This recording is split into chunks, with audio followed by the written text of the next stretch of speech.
Welcome to Croc, Legend of the Gobbos. Not too long ago, we got a glimpse of what seems to be the pseudo, I guess, revival of this weirdly financially successful, but also not super culturally impactful platformer from 1997 for the PS1, eventually Saturn. It was also on PC. Now, this is clearly the PS1 version because it's the most popular one, and fuck me if I'm getting the old PC version working. I mean, what, a virtual machine? I don't know. Regardless, we're going to start off with, I'm going to press start before it goes into the, god damn it, before it goes into the little visual demo, because every game from back then, even some games nowadays, still have that. But let's just go ahead and press start, and we'll see you guys with the opening cutscene.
Quite curious, that was a real-time cutscene in a PS1 game. You know, usually those are pre-rendered because, you know, discs. It would be the N64 that would have the real-time cutscene because those usually, they come on cartridges, which can't fit that much video. But either way, this is the world of Croc. And, you know, I don't even know how to describe the visual aesthetic that's going on here. I mean, other than PS1. This shit right here. Look at the eternal nothingness. I love it. This, I like to describe, okay, well, it's going to be kind of eye-rolling, but I describe this as like the super flat aesthetic. You know, from Minecraft super flat mode. The point is, I just love seeing these just endless, sprawling lands of nothing with tiny little structures within them. Like, everything feels like so contained in this world, and I love how everything is connected via like these just portal doors, basically. They don't make any sense. It's so abstract and so weird, and it's perfect. Seriously, I adore the way this game presents itself, and it's cute as shit as well. I mean, like, look at these googly eyes on the frickin' fire, and look at Croc's design. It's actually a really fantastic character design if you can take a look at it with the tank controls. Yeah, controls. So, the thing about Croc is that and here's the thing, I'm not sure what they're going to do with the remake. Are they going to update the controls? The little bits of gameplay we've seen kind of imply that they're going with more Croc 2 style controls.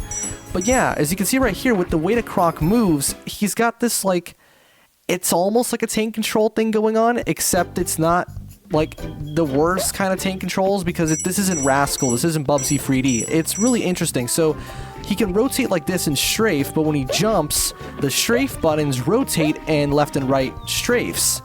So it's actually quite easy to land jumps. It's a really simple platformer to get the hang of, you know? I'm not going to be playing it perfectly, but it's not, I never feel completely, you know, inhibited by the controls. You can also hold triangle to kind of look around like this. You can, that's how you strafe, and you can also use L2 and R2 to move the camera around, kind of. I mean, as much as you can, I guess. Come on. There you go, whatever. And my favorite thing is this. The circle button does a little quick turn, which you can use to snap, and that's ridiculously satisfying. I actually find this game to be really fun, and almost like it wouldn't actually benefit from conventional control. I mean, obviously, most people would prefer to just have the game control like Mario 64 or something, but I don't know, there's something weirdly satisfying about controlling a character like you would a car, you know, like that's in France, they literally call it the car control. You know, Michel Ancel, Rayman 2, he actually said that during this, what was it, like it was a live stream, I think, with the creator of Psychonauts, I believe. We're missing one. Where the hell did I leave it? Here's the thing about this game. I'm not gonna be 100%ing it. I'm going to be what I call whatever the fuck I feel like percent. So it's not any percent, but it's not 100% either. As in, it's because this game it's not really that difficult to 100%. Most levels are so simple to any percent that you almost feel like it's a joke to not 100% it, and even 100% isn't that difficult to achieve. It does pick up the difficulty a little bit later on, as you would expect from a platformer. But since this has tank controls, and I guess the developers had, you know, the good sense to realize it's not always the best possible way to handle precision platforming in 3D, there's not too much in the way of platforming challenge in this game, per se. But we're still going to show off, you know, some of the special stages because they're pretty neat, and oh my god, the music. Okay, actually, I don't get the hype behind this particular track. Like, every time it's like, oh, the music on this in the bonus level. It's pretty cool, I guess. I think this game has a really great use of motifs. So I just watched the opening cutscene as I was recording it for the playthrough. Of course, we're done with this stage. And you know what I noticed about the opening cutscene? That it had a couple motifs from the in-game stages, you know? Like,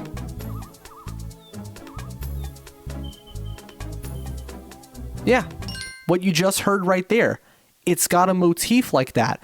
It also had the underwater motif at one point. This game has some very strong thematic reuse, but in a very tasteful way. Like, every time you're underground, you'll hear a very particular chord progression, very particular set of melodies. It's really great. Honestly, I think the compositions for this game are very strong. They're not the most memorable things in the world. There's not the heaviest emphasis on melody. It's all very chord-y, you know, just a lot of chords, but it's very upbeat, very memorable, well, for as memorable as it can be without a strong melody. But even then, sometimes the melodies can be very good, like the ice levels that we'll get to later. Maybe in this part, maybe in the second part. It depends on how long it takes for us to get through these stages, because again, I will be trying to collect as much stuff as I can. But yeah, look at this. This is the kind of just endless nothing that I love. You know, the shit like also Road to Nowhere from Crash Bandicoot.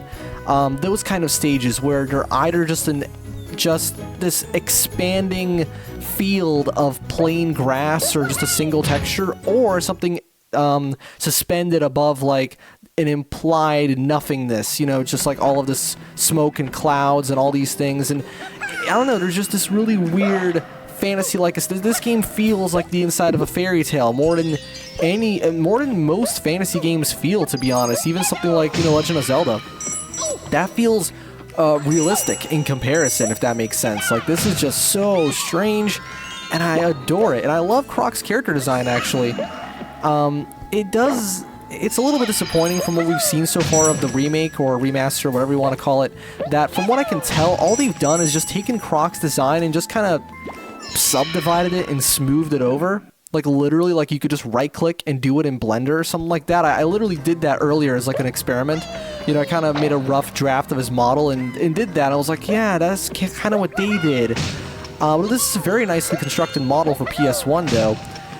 It's just that, I don't know, I thought they would maybe try and mimic the box art, which is more detailed, of course. Because we can totally handle those kind of graphics in real time nowadays. Of course we can. And yet they're over here, like, not doing that. But, I mean, you know, when they say a reformed Argonaut software, I doubt that means that the Argonaut software that would have been back then, you know, at their peak. No, this is like, I wouldn't be surprised if it's only about, like, 2 or 3 of the original developers and just whoever else they could hire, you know? Kind of like with the whole ukulele thing, where it's like, oh, the guys from Rareware, but except, like, the game turned out, well, I don't know, ukulele isn't, like, the worst video game ever made. In fact, I remember being kind of a little bit excited for it, I guess. I never ended up playing it, and obviously the Impossible Lair is a way better game. You know, it suits... I don't know if it suits the characters better, but it just feels like they had more confidence going in, and it was a very well-made game, just all around. You know, it's less ambitious, I guess, but you know what? I don't think that just because it's in 2D means it's less ambitious. You can have a 2D game that's very ambitious. You know, like a lot of the Metroidvanias and stuff that are fully 2D, they're super ambitious games. Let's see, we got all the things, so we're going to go ahead and do this special stage too. Again, I'm not going to be super, what's the word? Precious about doing every single special stage possible. This is not a 100% playthrough. Again, it's just a whatever I feel like playthrough, to be honest. Like, if at one point 100% becomes just a complete chore and starts to take away from the enjoyment, that's when we pull the plug and we just start playing it like a traditional 3D platformer. It's all a matter of what makes the game as fun as it can possibly be, you know? We don't want no, I guess, Yoshi's Island syndrome, where the game is like totally fine just playing through it normally, and then you get to 100% and you're just like, oh fuck, the red coins and the flowers and the stars and Baby Mario, god damn it, you know what I mean? Just, yeah. There's just this very playground quality to the environments in this game. I love how tiny and cramped they are, and everything just feels so instant. It's like this game does not even make even the slightest attempt at immersion or like making the world feel like it's in any way connected to by any sort of logic. It's just kind of like, hey, look at these courses we designed. Look, it's just nothing. There's nothing. And I like that a lot. It just makes it feel so much more playful, and it's the kind of design you don't see super often. No, I'm sure you can point me towards a couple games, you know, definitely indie games, that have something similar going on, and you know, obviously you got the remake of this game, so it's gonna be a given that it's gonna be that way. Also, this is not a real challenge. It's scripted. Like, every single time it'll be in the exact same place. I noticed because I've done it multiple times, and it's always here. Oh, I guess I stand corrected. I swear it was there to be fair, I'd only done it like 2 or 3 times before this playthrough, but I guess it's not there every time. Welp, as I said, we're not going for 100% because it turns out I actually looked up a speedrun of this game, and yeah, no, you don't really need the Gobbos. It's very similar to like the Wii version of Sonic Unleashed, where you don't really need the medals, which is why I think it's the better version, just by virtue of that. You don't need the medals, even though they are actually, ironically enough, they're easier to obtain in that version, so you kind of are gonna get more of them either way. But yeah, and I was also very curious about that game. I actually did an experiment today. If the medals aren't mandatory, are the missions mandatory, like the secondary missions that you do in the Wii version? Actually, they are. The game will force you to complete them before you can progress to anything else in the game. If you like exit out of one of those missions before you completed it, it'll just tell you, no, go back to the shrine and go into the thing, and it'll just boot you back into that mission. So, for all intents and purposes, those missions are mandatory, even though it's completely arbitrary. Yeah, there's just a little bit of prep work for that game. I'm starting to be a little on the fence about Sonic Unleashed, to be honest. It's so cutscene heavy.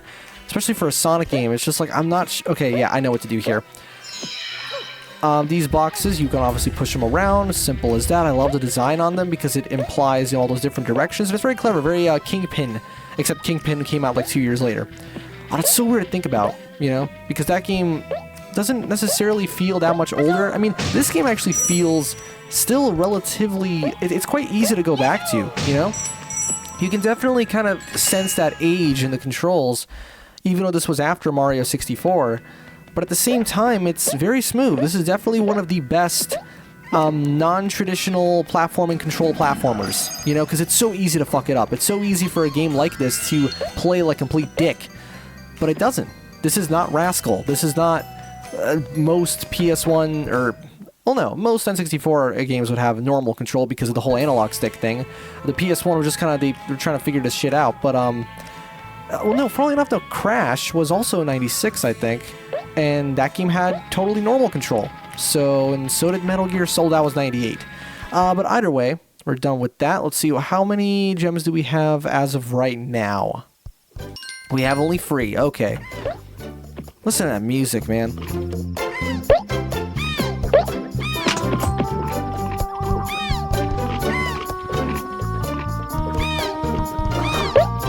Can you shut up?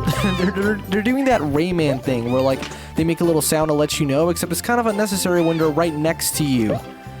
I mean, look at these platforms. It's pure video game, and I love this shit. It kind of reminds me of Chameleon Twist. You know Chameleon Twist? You probably, if you know that game, it's probably because of a Nitro Rad video. Nitro Rad did Chameleon Twist 1 and 2. Didn't Ant do a video on that game as well? Because he showed it in like that one part where he said like, our videos really that similar? They're really not. It's because Nitro Rad's videos are way fucking better, to be honest. He's way more charismatic. And his film buffness actually comes through. You know, he knows his shit when it comes to cinematography. Check out Granicore, it's hilarious. It's like abstract humor, but it's actually funny. But like genuinely funny. It's the reason why whenever I bring up Pianta Village for whatever reason, like in my Mario Sunshine playthrough, I specifically pronounce it like Pianta Village, like in a really weird cut-off kind of way, like cut off mid-sentence.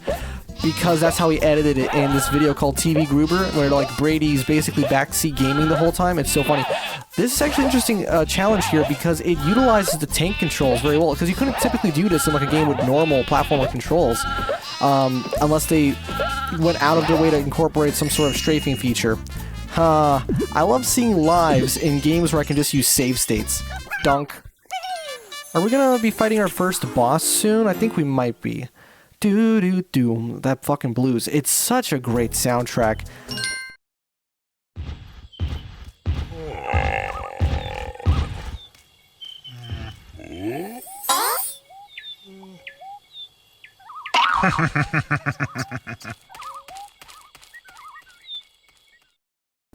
Wow, that was weird. Yeah, that's basically going to be the trend for all of the bosses in this game. So every single boss in this game is basically just like I don't know, they're not regular enemies, but they're, because it's not the whole fucking Yoshi's Island thing. It's similar, of course. Baron Dante taking like just an existing guy and turning him into a giant dude, except that they're not regular enemies. You never fight a duck-looking thing like that in the regular... Wait a second. Hold on, do I... one of those. This game likes to do that. One of these gems is one of those gems. Check this out. Oh, for fuck's sake, game, you're supposed to work with me here. Because what it'll do sometimes is it'll hide one of the color gems among a group of the regular, you know, just Sonic ring gems, basically. The hit point gems, right? And funnily enough, though, this game, even though it uses a similar, like, Sonic health system, it's not quite as, I'd say, lenient, because you really need to go out of your way to recollect them. You don't just naturally bounce back into your gems when they're scattered. They really do have to be, like, you gotta go out of your way, like, oh, let me go grab them. Also, yes, this game has respawning enemies. Just right then and there in your face. It's not even, like, a technical thing, like, they just respawn off screen. They literally will have an animation and everything. Look at this dude Naruto running. Holy shit. Yeah, as you would expect, the bosses are nothing special in this game, really.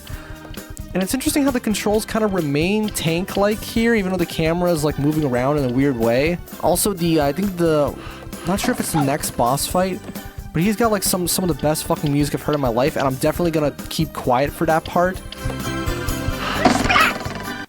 And that's actually how the bosses end. He just sits there. I fucking love this game.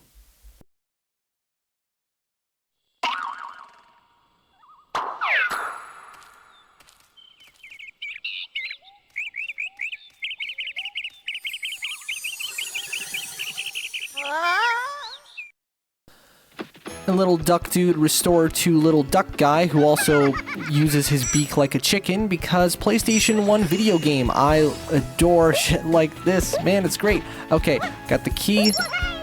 Stomp on the thing. And collect the Gobbo. That's great, yeah. You know what's really cool about this control scheme, actually? That when you get good at it, you start to move in a way that you probably never could move in a traditional 3D platformer with, like, I guess, more contemporary control. Can get up there. Thank you. Gee, they really should have changed that texture. It doesn't look like something you can climb, to be honest. It looks slippery. But you can climb that. It's to do with the strafing, so it's kind of useless to just strafe in place like that. But I'm going to show you why it's actually really awesome to use in motion. So check this out. Look how I can sort of... Oh, it's not. Okay, this isn't exactly the best place to show that off. But trust me. Oh, there you go. There's a corner. Check out how I can, like, lean into the corner. Like, drift into it like it's a racing game or something. I don't know. Maybe it's just my... how would you call it? My affliction to racing games. You know, the fact that I adore playing them so much. That controlling a character like this actually makes a bit of sense to me, you know? At least more than you would probably expect, considering that my first ever 3D platformer was fucking dead. I can't make the argument that the tank controls with this sort of scheme are the best way to control a platformer. No, that would just be silly. But I think that it can make for an interesting and fun way to maneuver a character. It's not always just about the best way to do it, but the most fun way. It's the whole reason why I made that video on, like, playing FPS games in a weird, like, wrong way. I don't do it anymore, to be honest, unless I'm playing something like Heretic or something on MS-DOS, right? Like something that was designed to be played that way. But it's still an interesting experiment. Oh, we only have 4 of them. But we do have that key. You know what? No, wait, I'm pretty sure the game wants me to use that key to go over here. And what are we going to do now? We're going to... Oh, I bet this is the bit that's going to hide the... Yep, there's the gem. Cool. And, okay, objectively, I have no reason to save the Gobbos. I mean, canonically I do, but that, who cares about the story? Actually, the story's kind of cute. I really do like it, because it's like, it's not just, oh, save the thing. No, it's... Alright, so I was raised by these strange creatures, and this bitch face comes in and is like, hey, fuck you, I'm gonna do bad things. And I'm just like, okay, well, dick, I'm gonna stop you. And that's the story of Croc, Legend of the Gobbos. And it's great. Honestly, I cannot believe I made that jump. So let's go and check out what kind of secret stage this level will offer us. Oh, it's an underground secret stage. Actually, it's not the first one, I think. I don't believe there's actually a reason for you to get any of these, other than maybe the last one. I mean, let's do some Crash Bandicoot shit. Remember that one part, and I think it was the first level of Crash Bandicoot 1, where you have to, like, get the Aku Aku? Well, here, you just stomp. And you have just that tiny little bit of hang time to allow yourself... Yeah, only the last one was actually necessary, but check this out. Look at all the gems! It kills the performance on the poor PlayStation. Oh man, the PS1 was awesome. Dong. Do do do do do. Nice. Yep, judging by the title, this level is going to be all underground. And you know, I love the lighting. Look at how, when you step next to the... Look at how it ever so slightly changes the hue on Croc's body. That must have been insane for PS1. I don't even know how they would have pulled something like that off. Like, nowadays, we just have real lights that just do that. In fact, not just nowadays. We've had that since, I don't know, Doom 3 or something. Like, that's been a thing for quite a while. It's just now it's even more refined and fancy and... Yeah, but here it's like, wow, that must have been some real trickery to get it to look just right. It must have been very specific. How are we supposed to... Ah, there you go, that's what you do. There's a little bit of light puzzle solving in this game, but not so much that you just want to look up a fucking guide. I actually haven't looked up any of the quote-unquote puzzles in this game just because, well, there's no point. They're really not that complicated. Oh fuck, am I gonna have to... Oh no, I'm not gonna have to push that back. I'm just gonna jump over here. Admire the lava texture. It looks kind of nice. Grab the gubbo. And keep going through the stage. And we're just gonna cross this threshold here. I'm sure that's of some significance. And we're still underground. Yeah, this whole level is just gonna be underground, I imagine. Ah, okay, what's gonna happen when we grab this? I guess we're just gonna follow this path, and then we're gonna wanna... Oh!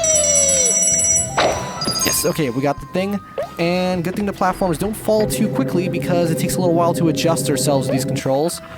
But again, it is nice having that precision. I think it'd be really cool to have maybe like a game where, and I'm sure that kind of game exists somewhere, I just maybe I'm not aware of it. But it'd be cool like maybe be able to have like a hybrid control scheme where you can just like hit a button and on the fly you go from these kind of controls to Mario 64 controls because they both have their advantages and disadvantages. Like, I love doing this kind of shit. Like, drifting around. That is so fun. And when you get it just right, when you get the angle right, you can take corners, like, in a really cool way. Even if it's not necessarily the fastest way, it feels good to do, and that's really what it's all about. you know? Let's see what else we can grab. So we've already been there. Let's jump over here. Let's kill Cubert again for some reason. I don't know why the fuck Cubert's there. Come on. Come on, you're going to go boom. And we got the yellow gem. Nice. And we're just gonna... that has nothing to do with what the music actually is. The music's really cool here.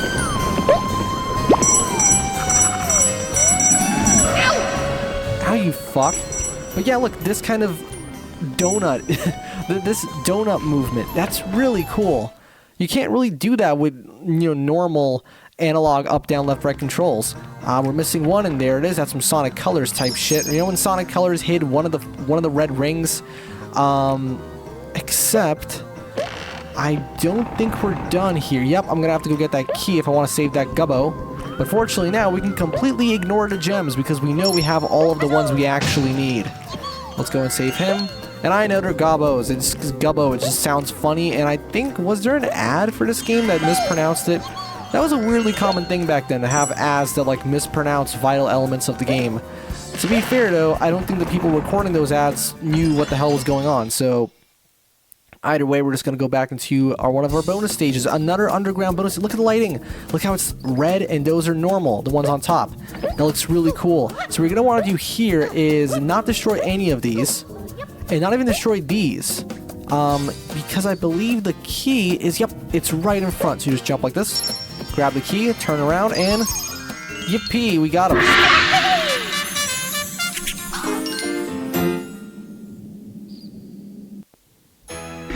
Ooh, so that's what they meant by Darkness Descends. It's the nighttime level. Oh god, the music is so fucking cool. It's just the same general musical idea, all like over and over and over again, but I never get sick of it. Ooh, look! Climbing! Just like in Mario 64, except it's really slow. Maybe slower than Mario 64, to be honest. But you know what's strange about this game, though? That despite the fact that it's running on technically weaker hardware, and it's not really as high profile of a game as Mario 64, it does kind of have this more, I don't know, less liminal, I mean, because everyone's like, oh, liminal space, but like, this is actually more liminal spacey in the sense that, like, look at, just nothing. And yet, I feel like this is something that's a lot more complete. I don't know, I think it's to do with the animations, and the fact that just PS1 games just fucking look better, honestly. Like, yes, the N64 was better hardware-wise. I think we're gonna want to go here later, actually. But this, I feel, is way more visually appealing. Just the colors, the texture work. Oh, the texture work, definitely, because obviously a PlayStation 1 disc can store way more than a cartridge can. So the textures can be way more detailed. Now this is some Serious Sam malarkey right here. You know in Serious Sam, there's these moments where we gotta chase one of the health items on the floor? Yeah, well here, check out what you gotta do. You have to convince this thing to sort of stop right underneath. Let's see if we can do this. Got him. Nope, got him. Boom. And another Gobbo saved. Let's go ahead and do. It's such a great theme. And yes, I know that like later on in the theme, it goes to like what sounds like Mario Super Mario 3D World. You know, yeah, I get that. It's just a very standard sort of change for that kind of song. You know, I can't really be surprised. But it is still fun because it's the exact same. You know, chords. Well, the chord progression underneath is a little different, I think, but the melody's totally the same. Yeah, but either way, look at this skybox. It's just so much nothing. Like, I can't make out any of what's going on. It's just kind of like, okay, mountains, I guess, and the moon.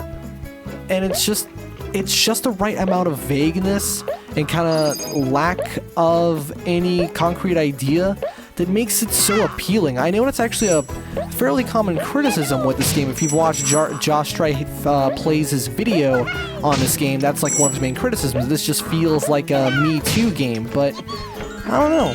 I think there's a certain beauty in Me Too games, if that makes sense.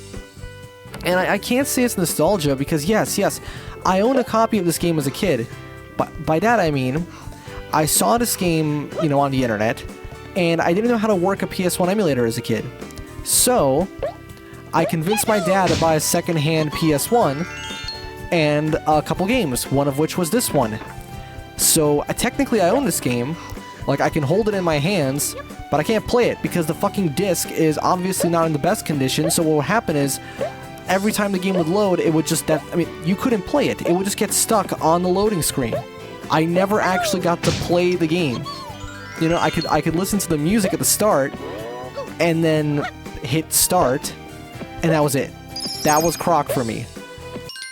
I got all the gems, nice. So, in a way, this is really my first time, well, not my first time, I did a couple practice runs of this game beforehand, but still, the first time I've really sat down and played this game, you know? So I can't really say there's that much nostalgia to do with anything. Ooh, here's what you do here.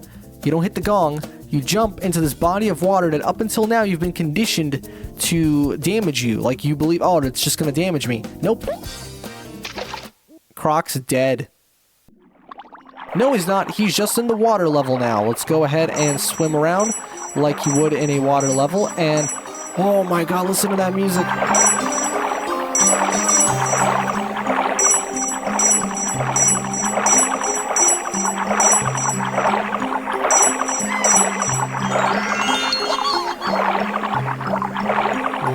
It's so dark. Like, it's weirdly dark, and this has to be, I guess, part of Baron Dante's theme in a way, because, can I just say I'm so glad there's no air meter, by the way?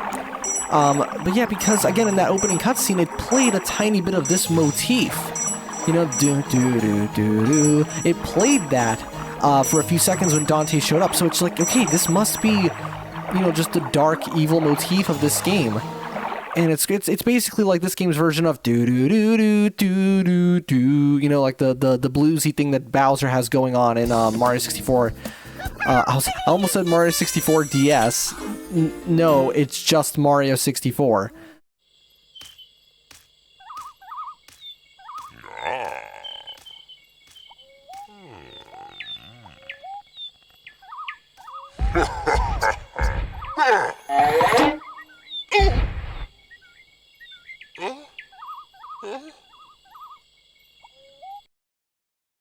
This is the fight. Oh, wait. Fuck, I keep forgetting that there's a whole stage. This game does the Sonic 1 thing, where there's... I'm dead. This game does the Sonic 1 thing, where there's, like, a whole level before the boss. I was totally ready to go, ooh, this is the part with the really cool music. Well, I'm not wrong. This is also the part with the really cool music. Is this the skybox that Josh was talking about? With the... Yeah, look. The mushrooms and the... Wow. He wasn't kidding. Yeah, it's a mushroom kingdom. Look, mushrooms and big... structures and castles. Wow, okay. So it genuinely does kind of, I mean, because we all know this was supposed to be like a Yoshi game or something, but then it kind of ended up not being that. But you know what? Why do I have the feeling that maybe a 3D Yoshi game by Nintendo themselves would have fallen into a similar trap to the way Yoshi's Island was actually made, in the sense that, like, it would have been overboard with the collectibles and stuff. I don't know. Still, it would have been interesting, though, because instead we got, like, Yoshi's Story, which is, like, okay. I've heard a lot of mixed opinions of that game. I think it looks quite kind of nice. I remember really liking it when I was younger. I mean, no shit, that game is clearly aimed at a much younger audience. Because, you know, it's interesting how, even with kids' games, there's clearly, like, levels of kids' game-iness. Like, this game, it's a kids' game, right? It's like E3 or something, right? Or 7, I don't know. And yet, it's clearly not as much of a kid's game as, I don't know, some fucking Teletubbies game or some shit. You know what I mean? Like, we're talking early childhood, like those kind of games, right? Or, for example, how Sonic games are technically kids games, except you can tell by the way that they're, you know, presented and marketed that they're not actually aimed towards kids. I mean, you don't hire, like, the vocalist of a... well, ex-metalcore, but then, like, more pop-punk band, and then, like, get 9-string guitars for a game aimed at 7-year-olds. No, you get that shit because you know the people playing your game are in their late 20s, you know what I mean? Early 30s. Also, this is the bit that I was talking about with the sick music. I'm gonna shut up for a bit.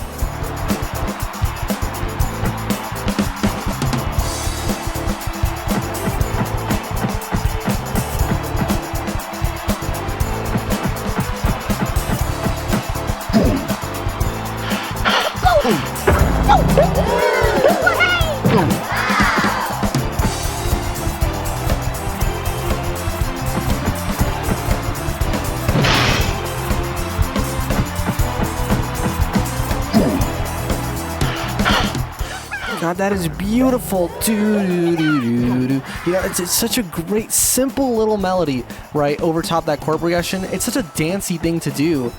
And it's great. Like, seriously, the production value, the texture work the texture work is great in this game, but aside from that, I mean, the texture on the music is just so good. It's another reason why a lot of PS1 games tend to age better than N64, because they just have normal sounding music like this. Not that you can't have great sounding sequenced music like you would on N64. I mean, Banjo-Kazooie, right? Oh, we're done with the boss. Yeah, that was easy.